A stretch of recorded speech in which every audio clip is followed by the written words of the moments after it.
Listen up, believers. There is one obstacle, or one hindrance, better said, that afflicts many of us believers. And it's not demons, it's not Satan, it's not even the paranormal. It's not even lack of knowledge that much, even though this hindrance does imply a type of lack of knowledge, but it's not even a lack of knowledge that's the issue. Of course, it's not Christ, because Christ is Lord. And it's not even the world with all its violence and retaliation against us. The number one thing that slows us down as believers, the number one thing that, the number one thing that hinders us, that puts us in harm's way, and we're not even aware of it, the number one hindrance, that actually is the only hindrance really, that continues to afflict us, and that is pride. Pride is not you thinking you're God, because we know we're not God. Pride is not you thinking I'm nothing, because that's lack of self-esteem, that's quite dangerous. Pride is not that you insist on defending your value, even though that's an expression of pride. Pride is any time you invest in any security that's not Christ. That's pride. Well, let me tell you where this goes.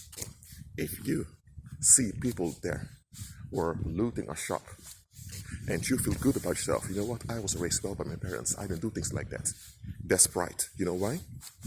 Because you base your security in how you were raised by your parents. You base your security in your own behavior. And here's the thing. If everything shuts down economically and you can't use debit card and credit cards anymore and bank accounts don't work, and the only way for you to survive is by actually taking food out of places, then you will likely do the same thing.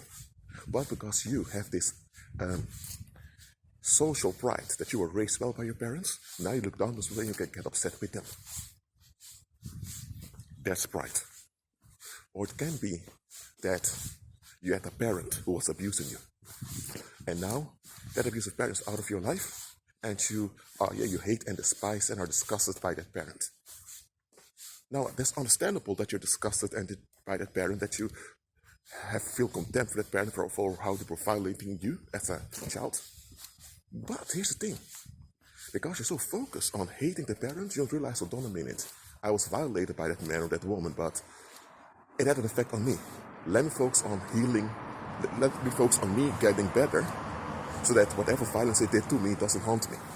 And that's how a lot of people end up just like the ones that abuse them, because they're so focused on looking down on the ones that abuse them. Pride. Or maybe you manage to deal well with stressful circumstances. Now, when you deal well with stressful circumstances, it is because you got some external assistance. Some people have no external assistance at all, and they crash when stressful circumstances come.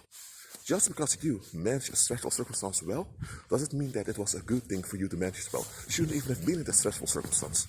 Some people had less or almost no external support, and they crashed, and they escalated. So because you managed well, you think, hey, I had a hard childhood, but I don't do things like that. Or, hey, people haven't been fair to me. Or, you know what, I was discriminated against also as a individual of color. But you know what, I managed to cope well. And this is a very famous one.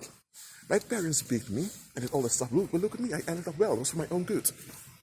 Even though you have all those defects in your life related to fear and avoidance of intimacy, because of when you were intimate as a child with your parents, they took advantage of it by unloading on you instead of guiding you properly.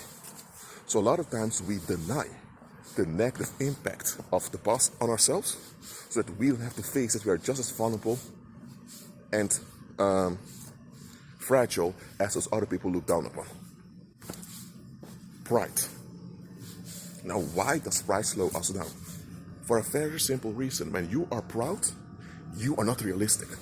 When you base your security on how you were raised by your parents, what if your parents were wrong? Or what if the way your parents raised you set you up to be taken advantage of? Now you keep holding on to how your parents raised you, So when someone tells you, but hold on a minute, Kevin, the way you think now is not really well for you. Hey, I was raised this way. I wasn't raised like those people who just have a big mouth and all of that. You were shaped a certain way by your environment, and you take pride in it. But the way you were shaped by your environment is not Christ-centered. So now, because you hold on to that, you end up being triggered anytime the program of your parents is violated. Anytime someone does not give in to your expectations, what have been shaped in you by society, now you're upset. Now you feel offended. Now you want to deal with those people. Maybe you encounter people from Russia, for example, who are quite loud when they speak, or were quite direct in expressing their desires. And you're not comfortable with that because you were always told that you have to be quote-unquote respectful and have to validate the will of someone that's stronger than you. Because you experienced when you didn't validate the will of someone stronger than you, they would take it out on you. So you thought that it was a good thing to bend over to violence just to be safe. But you don't want to face this about yourself. So now you encounter people who are more free in their expression. They don't mean you any harm, but now you become upset because you think, hey, show them a bit more validation. Then when people ask why you're upset, you say, well, hey, I always showed respect. Why can't they show respect? I want to raise that way. And what happens now? Now you're in offense. Now you are in pain, and you're carrying pain with you. And that pain sets you up to the traps of scam artists who promise you a church or a get-rich-quick scheme or any type of other thing to relieve from the pain on the inside. The pain in you is triggered by how you were shaped. So how you were shaped was wrong. Instead of facing that and being reformed by renewing of your mind, you take pride. And because you take pride, you're falling. You come a stumbling block into yourself, and you end up self-destructing. Too many believers have pride. And look, there's a difference with being happy and excited about your background, being a patriot, or being happy and excited about your children or about what you've accomplished. Something wrong with that. If you accomplish something, you're happy about it, that's good. That's also called pride in the world, but it's not really pride itself. It's really just you being elated about what you've accomplished. I'm not talking about that. I'm talking about when you base your security, your mental and emotional security, in anything else besides Christ. When you do that, you are setting yourself up. And when you do that, you're already self-destructing. Demons don't have to do anything. Demons just have to wait. Demons just wait with their popcorn till you crash. So make sure you are not the weapon formed against you that doesn't allow you to prosper. Sometimes we think it's Satan, it's demons, it's the paranormal, it's the world persecuting us, while it's really us sabotaging ourselves because we don't want to look at the bigger picture. Sometimes, I'm not saying always, but sometimes it's self-sabotage that we need to be freed from. And the reason why a lot of believers self-sabotage is because of pride. Give up pride. It's not worth it and it won't benefit you. Be at peace.